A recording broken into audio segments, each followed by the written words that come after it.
Muy buenas a todos, damas, caballeros y especímenes peliculeros, y bienvenidos un día más a Punto de Giro. Bienvenidos un día más a vuestro canal de cine, a vuestro canal de series. Espero que estéis con muchas ganas de recibir esta crítica que os traigo hoy. Y no será porque no se han vertido ya ríos de tinta. Mirad que en España se ha estrenado el 5 de noviembre. Estamos hablando efectivamente de Eternals. Y por supuesto la voy a traer completamente con spoilers. Así que por favor, los que no hayáis visto la película, absteneos de ver este vídeo. Aunque creo que con todas las de críticas que hay ya plagando internet, es muy posible que incluso os hayáis atrevido a venir a esta simplemente por comparación. Aún así, no obstante, aunque os guste ver críticas antes de las películas, yo os aviso, está plagado de spoilers y no voy de farol. Así que a partir de aquí, decidid vosotros, ¿vale? Como digo, se han vertido bueno, pues muchos ríos de tinta, se ha vertido, ha sonado las teclas de los diferentes ordenadores muchísimo durante estos días. Y la mayoría de esas críticas que yo he podido leer han sido bastante negativas. Todas las críticas han ido bastante en contra de esta película, atacando muchos de los puntos que ya os empiezo diciendo que desde mi posición es cierto que tiene muchos puntos, sobre todo a nivel narrativo, por donde se le puede atacar.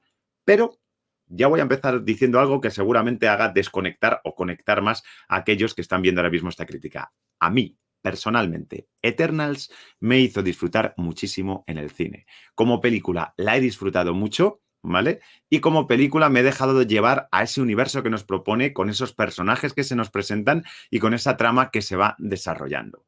Vale, ¿cuál es el punto de partida? Y esto no voy a decir nada nuevo porque se ha dicho mil veces ya en todas estas críticas, ¿vale? No es una película al uso de Marvel. No es una película al uso de Marvel porque están intentando huir un poco de las fórmulas de Marvel y están intentando proponer otra cosa. Están intentando jugar a otra cosa con otro tempo, con un punto de la historia o con digamos, una piedra o un eje central, ¿vale? Una piedra donde se sostiene, un eje central diferente a lo que estamos acostumbrados para Marvel, y desde ahí pretenden construir la historia, con lo cual incluso a nivel estético, incluso a nivel de los paradigmas de Marvel, hay muchos que no están, otros que están, pero se han intentado mezclar un poco con una nueva forma de entender una historia de superhéroes, y otros están un poco disimulados o mezclados con ese estilo tan personal que nos ofrece la directora, que no olvidemos que es Chloe Zhao, que acaba de ganar 2 Oscars, que tuvo la película Nomadland, que por cierto, la dejaré por aquí, porque en el canal también traje una crítica personal. En este caso no está Álvaro conmigo, además, porque se ha estrenado en el cine y ya sabéis que donde él vive no hay cines, así que hasta que no salga en plataforma digital no va a poder disfrutarla, pero yo sí quería ir a verla para traerosla directamente. No obstante, como os digo, voy a empezar además hablando de las cosas que para mí aporta esta película, ¿vale? Va a ser un análisis bastante sencillo, muy subjetivo, pero muy sencillo, sobre lo que yo quiero que aporta y que además, en mi opinión, desde mi experiencia, pesa más, o a mí por lo menos, me ha pesado más de los fallos, sobre todo a nivel narrativo, que puede tener esta película, ¿de acuerdo? ¿Por dónde quiero empezar? Os voy a traer algunas imágenes, pese a que hasta que no he podido, porque no está en plataforma, obtener la imagen directa, ¿vale? Pero las imágenes que más puedan ilustrar todo lo que os voy a contar. Voy a empezar diciendo que es una película que de por sí se lanza algo muy complicado, ¿vale? Y es el desarrollo de 10 personajes que toda la gente del universo Marvel, vamos a dejar un poco al lado los cómics, ¿vale? Intentar no ir con bagaje, porque además ya sabéis que en este canal, incluso aunque hubiéramos leído el libro, o en este caso, incluso aunque hubiéramos tenido las referencias de los cómics, intentamos valorar el producto fílmico como película o como serie, independientemente de dónde parta. Además, creo que todos los fans de Marvel ya sabéis que desde hace un tiempo, creo que está muy claro, estamos en la cuarta fase ya, que toman la referencia de los personajes, pero luego generan sus propias teorías y sus propias narrativas independientes, ¿vale? Así que eso ya desde partida. Pero es que encima, en esta película nos están presentando a 10 personajes nuevos completamente pues, desconocidos para el gran público, ¿vale? Que no sabe de dónde vienen, quiénes son, qué poderes tienen, por qué están ahí, cuáles son sus motivaciones. Entonces, para empezar, que una película de 2 horas y media, vale, sí es largo, 2 horas y media, casi 2 horas 40, ¿vale? 2 horas 38, que es lo que dura. Que una película de 2 horas 38 se arriesgue a plantearte 10 personajes y que, en mi opinión, ¿vale? Estos 10 personajes estén bien desarrollados, entendiendo cuando os digo esto, ¿vale? No terminas la película sin conocer la idiosincrasia de cada uno de ellos e incluso, ¿vale? Puedes implicarte con la mayoría, ¿vale? Es verdad que hay un par de arcos, luego lo comentaré, que se atropellen un poco al final, ¿vale? Luego lo comentaré. Pero para mí todos los personajes aportan algo interesante y tienen unos conflictos interesantes, ¿vale? Yo no descartaría ninguno, de hecho me quedo con lo que aporta cada uno. Si acaso os puedo comentar los que más me han llamado la atención también, que son los personajes de Cena y de Druig, ¿vale? O de Tena, como la queréis llamar, y Druig, o Drug. Para mí son los que aportan los conflictos más interesantes, incluso por encima de los protagonistas, que bueno, obviamente tenemos a Cersei y a Icaris, ¿vale? Que son el eje central desde donde va a partir toda la historia, ¿vale? Pero cada uno aporta lo suyo. Por ejemplo, a mí también el personaje de Festos o el personaje de Gilgamesh a mí me parecen impresionantes y me gustan mucho, ¿vale? Pero incluso los que aportan menos, la manera en la que se conjugan todos en conjunto me funciona muy bien, ¿vale? Os lo decía un poquito antes, van a romper o han decidido romper un poquito con la fórmula de Marvel, ¿vale? ¿Por qué rompen con la fórmula de Marvel? Veáis ahí la imagen de la lucha. No, he preferido dejar esta todavía, porque quiero decir que muchos de los elementos, os lo decía antes, ¿no? De los clásicos de Marvel, por ejemplo, ¿de dónde nace un héroe? Cuando se nos presenta un héroe en Marvel, siempre lo hacen desde bueno, voy a poner 3 ejemplos rápidos, ¿vale? O un conflicto con el padre, lo vimos en Shang-Chi, pero vamos, lo hemos visto en un mogollón de películas. Thor, bueno, hay muchos personajes, Tony Stark o Iron Man, hay mogollones que parten de ese conflicto con el padre. No lo tenemos aquí, ¿vale? Ni tampoco hay un desencadenante traumático que les lleve a ser héroes, porque es que de hecho no se plantea un camino del héroe. En esta película no hay un camino del héroe para presentarlos, ¿vale? Estamos hablando de un grupo que ha sido diseñado para hacer su trabajo, para hacer lo que hacen. Y lo interesante para mí va mucho más allá de la acción o las batallas que esta gente pueda tener. Y eso es lo que lo aleja un poco de la gente que puede esperar. Voy a ver una película de superhéroes, por tanto, voy a ver tortazos, buenos efectos. Además, Marvel, por supuesto, va a ser muy entretenida y muy divertida. Y claro, si vas buscando eso, esto te lo va a cortar de raíz, pero además desde el primer momento, porque el planteamiento de dónde vienen, aunque la presentación es con una escena de acción muy potente, ¿vale? Se toman los siguientes minutos de la película, el siguiente cuarto de peli, para ahondar un poquito en cada uno de estos personajes que te han presentado además en batalla. ¿Queréis batalla? Toma, aquí la tenéis. Pero ahora vamos a ver qué es lo que va a ser diferente, qué es lo que te quiere proponer Marvel bajo la dirección de Chao, ¿vale? Sobre todo, creo que el concepto se mueve o intenta jugar un poco, al ser tantos personajes, como una unidad familiar, ¿vale? Es una unidad familiar en el que a Jack, por ejemplo, el personaje de Salma Hayek, haría de madre, ¿vale? O el personaje de Druk, que le conocemos también por Juego de Tronos, haría como del hijo díscolo. Cada uno tiene como el papel representativo en la familia, pero más allá de una familia o de lo personal, que tampoco lo va a trabajar, pero con personajes ya más concretos, ¿vale? Cada uno aporta sobre lo que sobre su trabajo, sobre ese, porque lo que os digo, los Eternos tienen el trabajo, tienen la misión de acabar con los desviantes y por tanto ellos lo hacen pues porque se les exige funcionar así y han aceptado a trabajar así por orden de ese gran entidad cósmica que nos presenta esta película, que es el primer celestial, ¿vale? Y que les va a poner un poco en su sitio, ¿no? Pero a lo largo de los años que van pasando y desarrollando, cada uno va internamente aceptando o no aceptando o teniendo sus pequeños peros o sus pequeños pros a favor de ese plan, ¿no? Que en principio nos plantea que tienen simplemente que defender a los seres del planeta Tierra de los deviantes para que el planeta Tierra siga floreciendo, aunque luego veamos que la misión o el objetivo final es otro, diferente, quizás mucho más descarnado, ¿no? Por otro lado, y por eso se me ha colado aquí antes la escena de acción, pero no os preocupéis porque ahora os la traigo otra vez, ¿vale?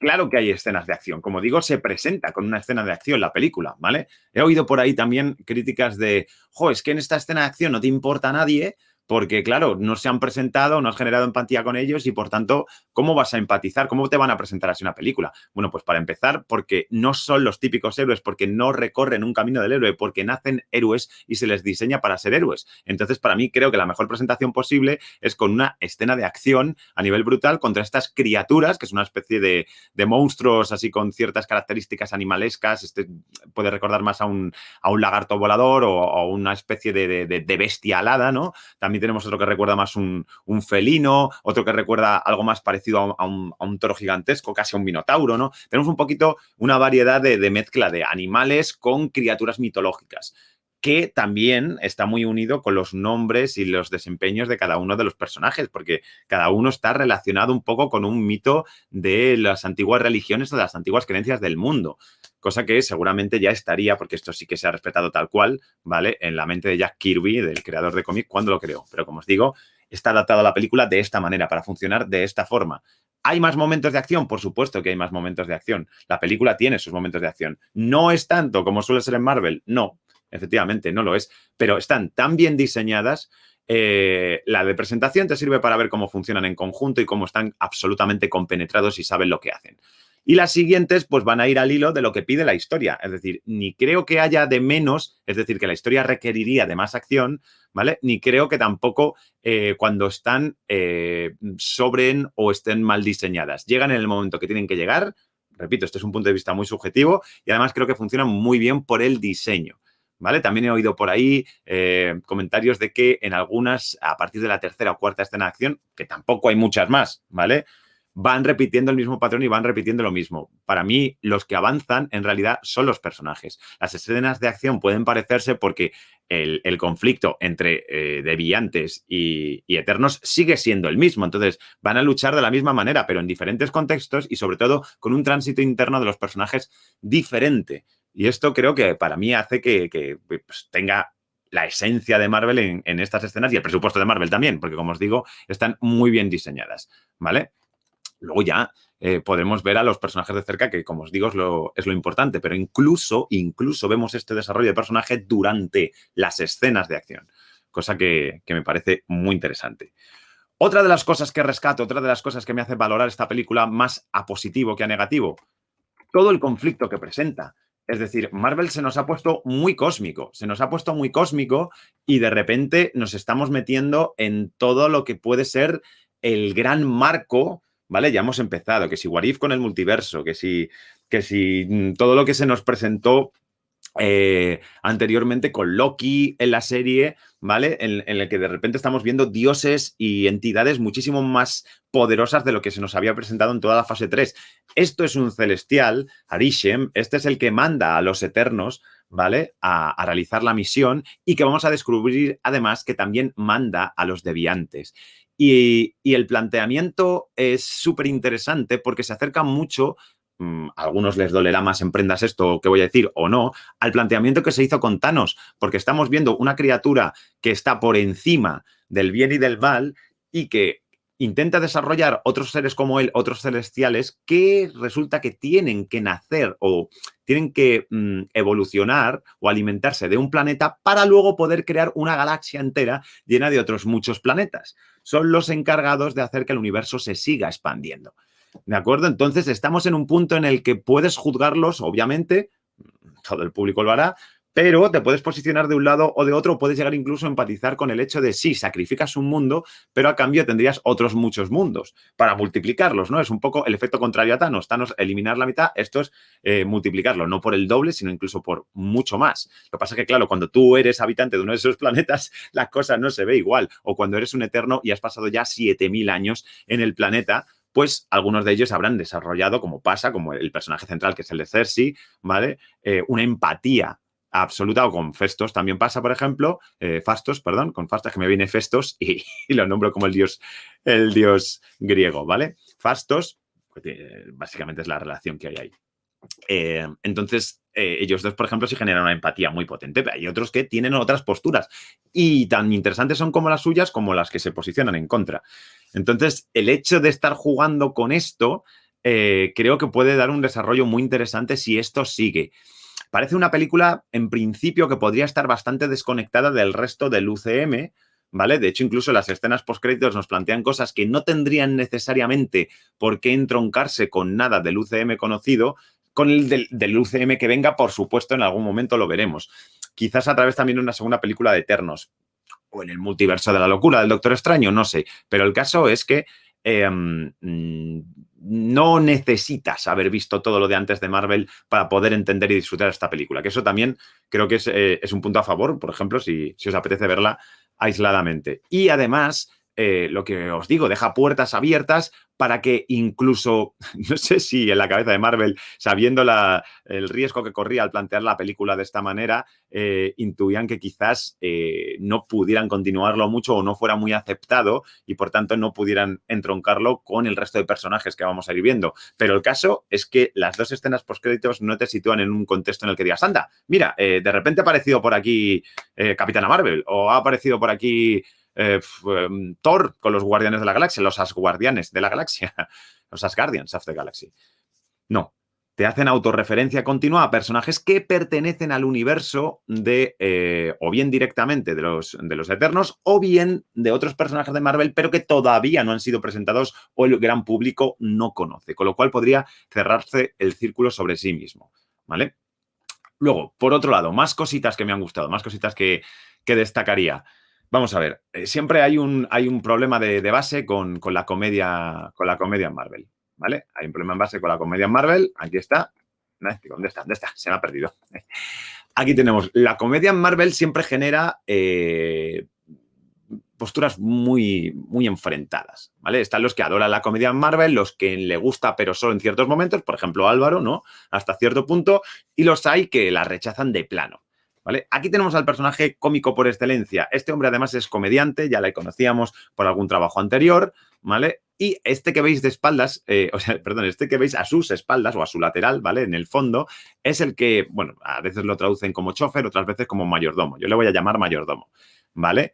Y va grabando un poco todo lo que sucede alrededor. A mí me funciona muy bien porque resulta que es un eterno que desde que el grupo se separó, hay un momento en el que todos se separan una vez que derrotan por primera vez a los deviantes, ¿vale? Y él se decide convertir en un protagonista, una superestrella de cine generación tras generación en Bollywood. Y además lo va a vivir con este mayordomo que le sirve aparte de fiel amigo, pues un poco de mozo de cuerda, ¿no? Le tiene de aquí para allá, o mozo de cámara, deberíamos llamar en este caso, porque está con la cámara de aquí para allá. ¿Es excesiva para mí en esta película la comedia que utiliza? No. Creo que surge en los momentos justos y, de hecho, cuando más se potencia, sobre todo, es en los momentos de acción, ¿vale? ¿Me rompe esa acción? ¿Me rompe el momento dramático? A mí no. A mí no. Este tipo de humor que se utiliza, que es un humor muy sencillo, no es precisamente de sal fina, pero tampoco creo que sea excesivamente, no es soez en ningún caso, pero tampoco me parece que sea una sal gruesa que me sobre, que de repente diga, uff, que me pase como le puede pasar, por ejemplo, es mucho más ligero que el de Thor Ragnarok, que va a full con la comedia. Y fijaros que allí entiendo a la gente que le pueda saturar y decir, mira, no, ¿vale? No puedo con esta película. ¿Vale? No es este el caso. A mí, sin embargo, Thor Ragnarok me gusta mucho y voy con esa comedia. Este es otro tipo de comedia y está muchísimo más sujetada. Le han cogido un poco más las riendas y para mí, en los momentos en que entra, funciona muy bien. Entiendo que haya gente que incluso este tipo de cosas le sobre. Para mí no me sobra. Para mí ayuda y fomenta dentro de la idiosincrasia, además del personaje que os digo, que es el Eterno, que se ha decidido convertirse él en superestrella de Hollywood y, por tanto, todo lo que hace tiene un toque así siempre más ligero, más desenfadado y pese a ello consiguen darle también otro ángulo a este personaje que quizás puedes esperarte más o menos, que es el hecho de que no es de los que está más a favor de rebelarse en contra del plan de los celestiales, ¿vale? Él entiende que el plan de los celestiales tiene que seguir su curso con una fe quizá, obviamente, no tan brusca ni tan dura como, evidentemente, como la de Icaris, ¿vale? Pero sí que tiene sus remilgos, digamos, o sus quejas, ¿no? O sus peros contra el plan que luego va a idear Cersei para intentar llevarnos al final climático de acción de la película, ¿no? Y por otro lado, otra de las grandes cosas que se le critica a esta película, obviamente, es todo el tema de la diversidad. ¿Por qué? ¿Qué pasa? Que durante las previas, por los actores que no podían comentar mucho de la peli, pues iban comentando acerca sobre todo de, pues eso, del tema de madre mía, claro, aquí con todas las etnias del mundo, además planteándote temas que Marvel nunca había planteado hasta ahora, como por ejemplo este que vemos aquí, el de la pareja homosexual con un hijo adoptado, que es la familia de Fastos, ¿vale? Todo el tema de que una de ellas, por ejemplo, sea muda, el tema del problema mental, incluso esto lo han nombrado por alguna parte como inclusión a la gente que tiene problemas mentales del personaje de Angelina Jolie, de Tena, que me parece muy interesante también, la manera en que está planteado. Sí, vale, abre una diversidad grande. Ahora bien, ¿está metida con calzador y de manera que te la tengas que comer y que además suponga el eje central sobre el que se vertebre ese personaje? Mi opinión es que no, ¿vale? Aquí te presentan a la familia de Fastos, pero lo importante de Fastos es lo vinculado que está con la tierra y cómo les quiere proteger a través de una familia, que podía ser una familia heterosexual como lo que es, como en este caso, una familia gay con un hijo adoptado. Es decir, para mí no hay un peso en esto y en fíjate, mira, son gays, mira qué felices y qué buenos son porque son gays. No, no. O al contrario, ¿no? Intentar ir al contrario. Oh, Dios mío, qué horrible, qué horror, cómo nadie tienen que ocultarse en el barrio porque la gente les persigue. No, no, no, no. ¿Vale? O porque hay un par de vecinos que son un poco tocanarices. No, no es el caso. Es el tipo de familia que tiene y ya está. Igual que, por ejemplo, que Macari sea sorda, no es que sea sorda un impedimento para o un punto a favor para desarrollar más o empatizar más con el personaje. Es una característica que tiene el personaje y ya está.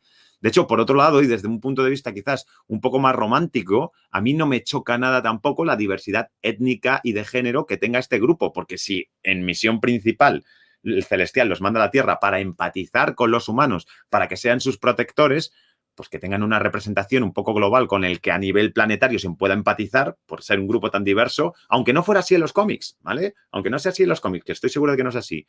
A mí me funciona y está perfectamente justificado, ¿vale? Con lo cual, este tema para mí está muy bien tratado y para nada subrayado o machacado o venga, te lo vas a comer porque te lo vas a comer.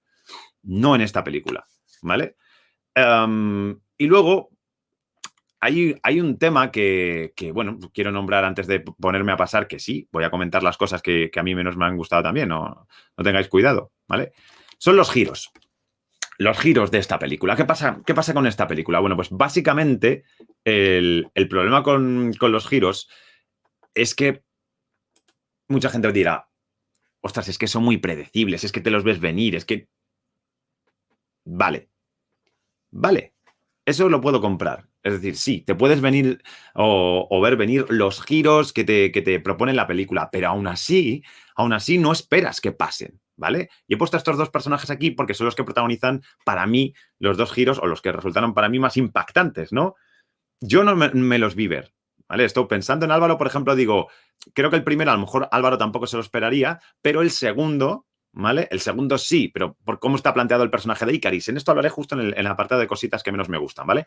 Pero la muerte de Ajak, ¿en serio alguien se la esperaba? Yo no, desde luego. Y de hecho me resulta bastante potente, o sea, incluso emocionalmente a mí me tocó por la manera en la que la descubren, por lo que sucede a partir de que le cede el testigo a Cersei como líder de los Eternos y por luego todo lo que vamos a descubrir que en realidad ha pasado y que hay detrás de la muerte de este personaje con el de Icaris, ¿vale? A mí me impactó bastante. Y luego Icaris, pues obviamente, ¿no? Su rebelión, la rebelión de Icaris y el de repente verle en otra posición. Como digo, podía ser más predecible, pero así son giros que en una película de más calado, de más profundidad, dirías, pues entre que son predecibles y que pues, tampoco son gran cosa, pero es que no se suele jugar con tanto riesgo en las pelis de Marvel. Y a mí, ya os digo, será porque a lo mejor soy más facilón para estas cosas, ¿vale? Pero a mí me han impresionado en el sentido de positivo. ¿Sabes? De, ostras, qué bien que se hayan arriesgado a jugar con esto y con esto. Y de hecho, en el final, en la parte del final, hay un par de veces que parece que ya la historia se va a decidir y se va a hacer de una forma determinada. Y yo conté como unas 2 veces, mínimo 2 veces, en las que tú crees de, vale, ya esto ya va a ir de continuo hasta el final, ya sé por dónde van las cosas, pum, pum. Y 2 parones en los que dije, ostras, esto sí que no me lo esperaba. ¿vale? Que luego sí llega el desenlace clásico final que todo el mundo espera, tal cual, vale, perfecto. Pero hay dos parones en mitad de ese crescendo de emoción final que a mí me sorprendieron también, pero que voy a comentar en el otro apartado porque son de los que me gustaron un poquito menos, ¿vale? Así que voy a entrar ya aquí, voy a entrar en los aspectos de todo lo que no me funcionó, de todo lo que no terminó o por lo que además entiendo que todas las personas, o un porcentaje, ya os digo, muy grande de las críticas, se vayan pues a cosas que le pesan tanto que no les ¿cómo decirlo? No hace que no les funcione la película y la tiran por tierra, ¿vale? Algunos con más virulencia que otros, pero muchos han sido así. Aunque también he encontrado alguna crítica positiva por allí, ¿eh? También hay que decirlo. Todos los aspectos que no me funcionan a mí, ¿vale? Pues impiden que la película, sobre todo, sea redonda. Es verdad que podría haber estado mucho mejor, podrían haber cerrado todos los cabos sueltos y podría haber funcionado mucho más. Yo creo que todas estas partes que dices, uy, o que te chirrían y dices, pero esto, y aquí lo han resuelto así, qué cosa más rara, ¿vale? Todo tiene que ver, en general, con, mi opinión, una mezcla entre ese intento de amalgama de mantener un poco el espíritu Marvel, pero sin embargo darle riendas desde el estudio a Chloe Zhao para que proponga su parte visual, todos esos amaneceres, atardeceres que vemos en la película, pero sobre todo ese desarrollo de personajes desde un punto más oscuro, desde un punto más dramático, ¿vale? Que es lo que te puede hacer chocar, ¿vale? Pero que puede que en algunos momentos, por intentar que se amalgamen bien, no terminan de funcionar bien. Y luego, por otro lado, el hecho de que te tienen que presentar un universo y una trama tan grande, con un desarrollo tan megalomaníaco, y han decidido no hacerlo en serie, sino en peli, y por mucho que dure 2 horas 40, hay muchas cosas que van atropelladas y que te las tienen que contar así, y van pasando las cosas y muchas veces no has visto la construcción para que eso te funcione o te termine de convencer y decir, vale, compro, ¿vale? O decir, vaya, ¡uf! ¡Qué peliculón!, ¿no? Porque la idea, en general, es muy buena, como todo lo que os he dicho antes. No me voy a repetir ahora, ¿vale? Todo lo que os he dicho me parece que potencia la película y, en mi opinión, la salva. Pero sí, hay cosas que para mí pues, te pueden mermar un poquito más. Por ejemplo, todos los flashbacks que vamos a ver al pasado, ¿vale? Va a haber un paso por los flashbacks para que veas esos 7000 años, cómo han ido los Eternos por la Tierra. Desde la primera, que lo estáis viendo aquí, ¿no? Cuando el domo, esta es la nave de los Eternos que llegan a hacer unos 5000 años a la zona mesopotámica, ¿vale? Lo usan como se suelen usar los flashbacks, ¿no? Como un uso explicativo para entender un poco el background de los personajes y tal. Pero ¿qué pasa? Que por momentos yo creo que no terminan de labrar bien sus argumentos y por tanto hay cosas que no terminan de ser creíbles y por tanto no terminas de comprender la necesidad de los flashbacks. O sea, la necesidad básica sí, te están contando que han estado varios años varios milenios en la Tierra y que han pasado por etapas importantes de la Tierra. Pero bueno, se supone que el punto central tendría que ser, vale, me vas a dar un dato fundamental del personaje para que entienda lo que está pasando en el presente. Y por momentos sí, pero hay una gran parte de esta trama de flashback que para mí no. Por ejemplo, a mí me resulta muy difícil creerme esto. Y diréis, ostras, ¿y cómo esto no te tira la película? Pero si esto es el centro, si es la relación entre los dos protagonistas de Ikaris y Cersei. Pues porque para mí es más lo que es Cersei por separado y lo que es Ikaris por separado que lo que es la relación, ¿vale? Me interesa, porque el conflicto de Cersei no está en si Ikaris va a volver con ella o no va a volver con ella, o si le quiere o si se va a entregar otra vez a ella, porque ella ya tiene otra relación con Kit Harington, por cierto. Cersei con Kit Harington, con Jon Snow.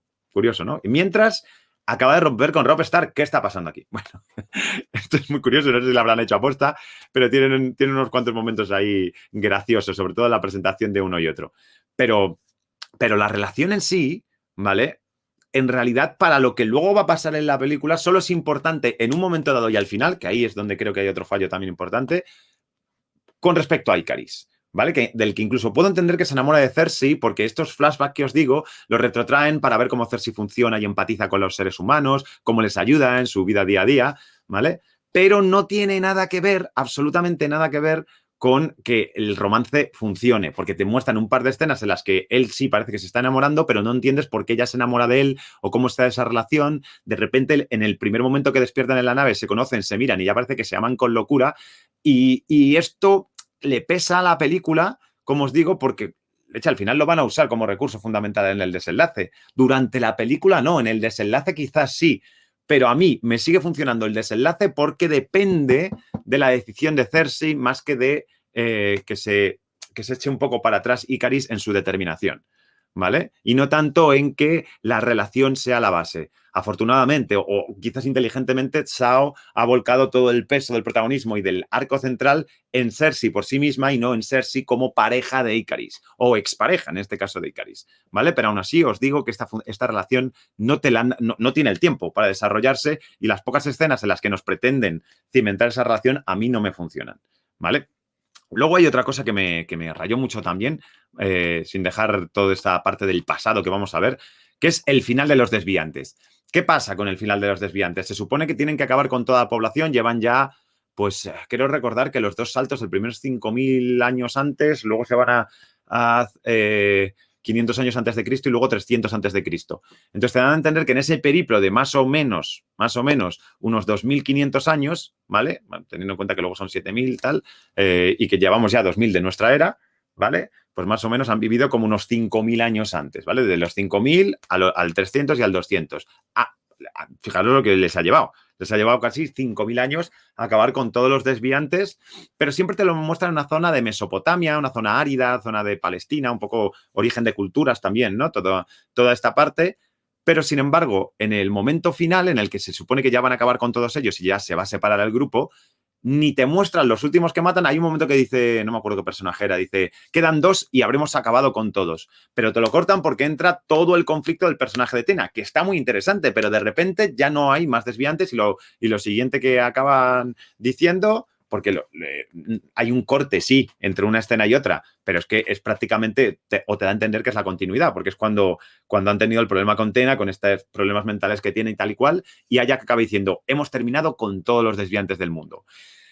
Y bueno, hasta ahí hubiera dicho, vale, pues habéis acabado con todos. No sé en cuándo habéis acabado con esos dos últimos que quedaban por ahí, pero bueno. Pero que el hecho de que luego te los retomen, ¿vale? Y que aparezcan en el hielo, pues no lo entiendo. O sea, no he visto ninguna zona. Claro, se supone que los desviantes están en todo el mundo, pero si no me presentas ninguna escena en la que veamos que hay en más partes del planeta que esto está pasando y que los Eternos tienen que viajar para cargarse a todos, no entiendo qué hacen en el norte del mundo, ¿vale? En las zonas gélidas, los desviantes, y cómo no han podido tener en cuenta que han quedado congelados y que cuando se vuelvan a deshelar esas partes polares, los desviantes volverán a despertar, etc., etc. No está bien transitado eso y tampoco lo entiendo mucho. Porque es la justificación aquí. Otra vez diréis, ostras, pues es otra clave, David. Vamos a ver, si la relación que sostiene todo no funciona y resulta que el hecho de que los desviantes hayan vuelto, que es lo que genera el conflicto otra vez, no funciona, ¿qué pasa aquí? Pasa que está centrado toda esta película en las relaciones. Y aún así, en las relaciones no me refiero a afectivas. Más que nada en el proceso, en el camino de cada uno de los personajes. Y es ahí donde pesa, es ahí donde creo que está bien construido y es ahí donde lo salva. En el caso Cersei Icaris, por Cersei, porque además ella es la clave y es la piedra, si hubiera fallado Cersei, entonces sí estaría hablando de que la película me resultaría fallida, pero es más Icaris el que falla que Cersei y por tanto para mí pesa más y hace que funcione más, ¿vale? Pero claro, estos desviantes que se supone que son los villanos, diríais, vale, pues si los desviantes no te lo explican bien y luego vuelven sin saber muy bien por qué estaban allí en el polo, es que no hay una definición clara de un villano en esta cinta tampoco. Creo que no hay intención de poner villanos en esta cinta, pero porque lo que te está explicando la cinta no es eso. La cinta intenta explicarte que todo es bueno o malo según cómo lo mires. Y si encima lo estás llevando a un macrocosmos en que ya no estamos hablando de la vida de un ser humano que merece ser salvado o no. Es que ni siquiera estamos hablando de la supervivencia del planeta. Estamos hablando de que si el planeta tiene que morir porque mueren otros muchos para que otras galaxias sean creadas o tal. Puedes estar más de acuerdo o menos de acuerdo con esto, pero ahí ya te pone en una situación en la que no necesitas necesariamente un villano, necesitas posicionarte y lo que vamos a ver es cómo cada miembro dentro de los Eternos se posiciona en contra o a favor de esto Y es donde está el verdadero conflicto, no tanto con la lucha con los desviantes, no tanto incluso en el enfrentamiento que luego veremos o en el juicio al que Arishem les va a someter a todos aquellos que se han rebelado contra el plan de los celestiales, ¿vale? Más cositas, más cositas. Bueno, os decía que la precipitación narrativa en varios aspectos al final, os lo comentaba cuando hablaba de personajes antes, hace que en el final, ¿vale? Y uno ya lo he comentado, todo se precipite de forma que no termine de entenderlo, ¿vale? Por ejemplo, tenemos a este personaje, tenemos a Duende, o Sprite, como lo queráis llamar. ¿Por qué Sprite se llama Duende? No me digáis por qué, pero bueno, aquí le tenemos. ¿Qué pasa? Que este personaje tiene un aspecto del que lo trabaja muy bien y que me gusta mucho. Como os he dicho al principio, todos los personajes aportan algo que me parece interesante. Pero ¿qué pasa? Que lo que va a desatar que haya alguien más a favor de Icaris cuando este se revela con el resto es el supuesto enamoramiento que este personaje tiene. Me gusta cómo trata la parte de que al ser diseñada, al haber sido diseñada como una niña, ¿vale? Una niña que no puede crecer, tiene un problema un poco tipo Kirsten Dunst en Entrevista con el vampiro. Es decir, llevo 7000 años en este cuerpo, me he enamorado de Icaris, pero nunca he podido demostrar el amor ni nunca he podido desarrollarme enteramente como un ser humano normal, porque no lo es, ¿no? Pero el amor de Icaris está muy mal llevado. Es fundamental para que luego ella se posicione con él y traicione a los demás, pero no entiendo, o sea, no hay una escena que te lo explique. De hecho, usan un recurso del guión muy pobre, en mi opinión, que es directamente al señor Kingo diciendo... ¿Sabes? A mí esto me recuerda a Peter Pan. Y él es Peter. Icaris es Peter y tú eres Campanilla. Y Wendy es Cersei. Porque tú estás enamorado de él. Que dices, ostras, venga, podías hacerlo más fácil. O sea, vas a decir directamente que está enamorada para... No has podido poner una escena en la que... En la misma boda, cuando se casan Cersei con Icaris, no has podido poner un momento en el que a este personaje se le vea sentidamente mal o que se aparte en un rincón o que se vaya antes y cruzar alguna frase con alguno de los otros. ¿No has podido ponerlo? Porque es que si no, al final cuesta mucho entender que este personaje no se vaya con ellos, ¿vale? Y que de repente lo traicione todo por ese amor que casi no nos han presentado y que le llegue a clavar una daga a Cersei por la espalda. Pues... no sé si sería alguna escena eliminada o lo que fuera, pero era necesario ver eso y no estaba. Quizás porque si no se alargaba de más la película, pero es una pena. Sigo con cosas del final, como os digo, de esta precipitación narrativa al final. Me pasa también aquí, con la Unimente. ¿Qué pasa? Que menos mal que luego Cersei nos explica por qué funciona la Unimente, porque en principio Fastos nos presenta que puede hacer la Unimente gracias a una invención suya que crea y eso hace que todos los poderes de los celestiales puedan juntarse en uno solo para impedir el nacimiento del celestial que se está criando en las entrañas de la Tierra, ¿vale? Y por tanto, unir todos los poderes para que Druig, este que veis en el medio, pueda dormir. Pero resulta que esto es uno de los cortes que os decía antes, ¿no? Que parece que va a acabar y dices, vale, pues es Druig el que le va a dormir y todo va a funcionar. Pero ese aparato se rompe. Luego, cuando crees que Druig tiene una oportunidad, a Druig se le quitan de en medio y, por tanto, toda la responsabilidad cae en Cersei. Que dices, bueno, es más o menos previsible. Sí, puede ser previsible, pero que te corten dos veces cuando ya parece que el final va a ser de una manera determinada y lo giren para que sea un poquito más complejo, a mí me gusta. A mí me gusta. Y en este momento, ¿por qué lo destaco en momentos negativos? Porque de repente, vale, esta imagen en la que vemos a Cersei, a Druig y a Makari unidos para poder hacer la Unimente antes de que llegue Icaris y los mande todos al carajo, ¿vale?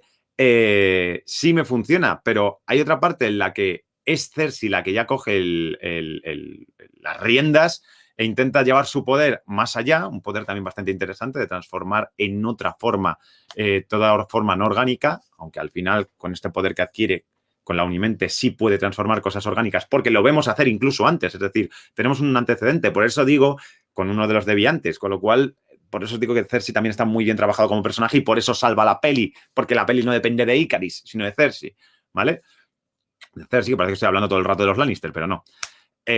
Así pues, el tema es, ¿por qué cuando ella se conecta al final, sí, gracias al poder del celestial, ya no tienen la máquina? Menos mal que luego te lo explica, porque eso a mí me había dejado un poco a cuadros. Luego dice, no, es gracias a mi conexión con el celestial. Todos entramos en conexión con el celestial y por eso no mueren cada vez que un planeta explota y ellos han conseguido que el celestial nazca y luego le borren los recuerdos, que es lo que pasa, ¿no?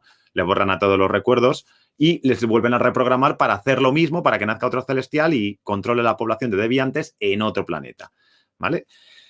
Pero si se unen todos y tienen en contra a Duende y a Ikaris, ¿por qué en este momento se unen también Ikaris y Duende? ¿Por qué están unidos? Porque no ha habido una transición en la que veamos que Duende ha cambiado de opinión.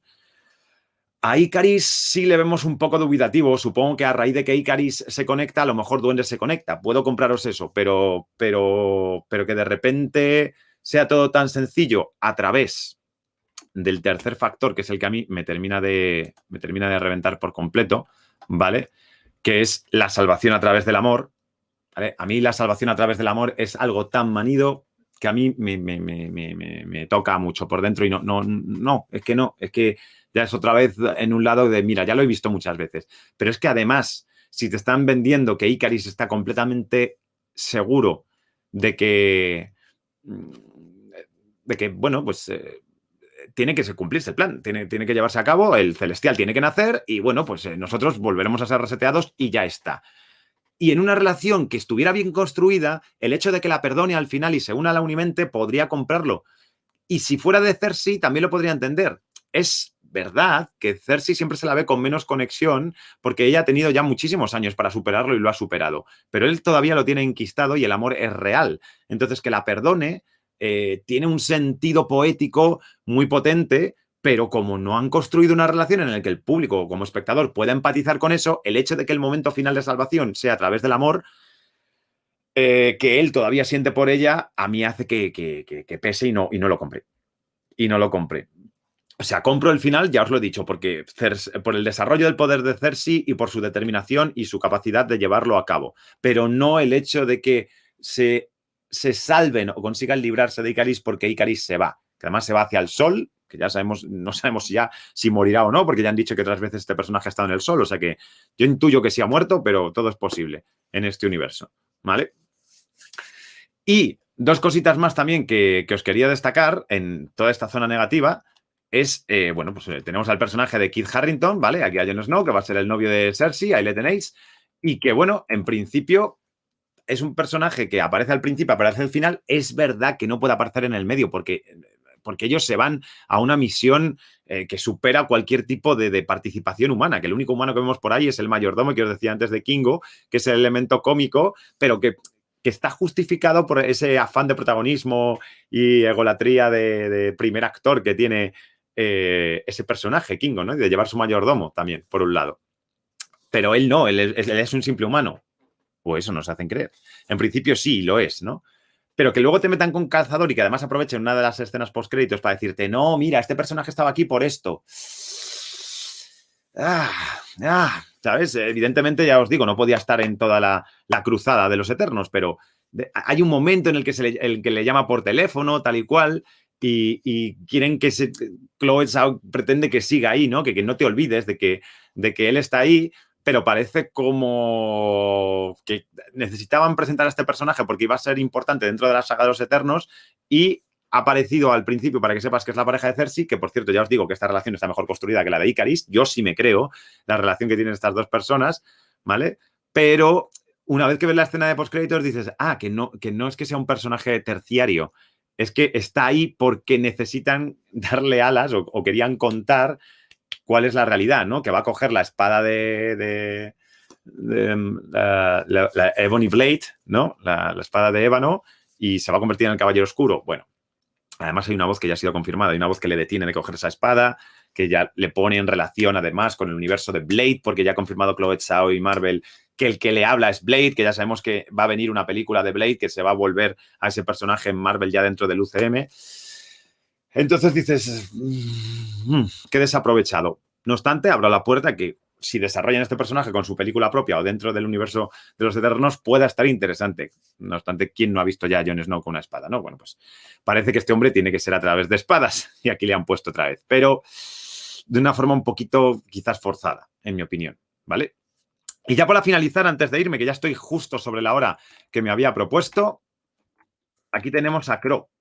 ¿Y quién es Crow? Diréis, pues Crow es el líder de los desviantes una vez que se ha desarrollado. Es muy interesante para mí cómo se desarrolla, el hecho de que evolucione, de que consiga absorber a las personas, cuando te enteras que ha sido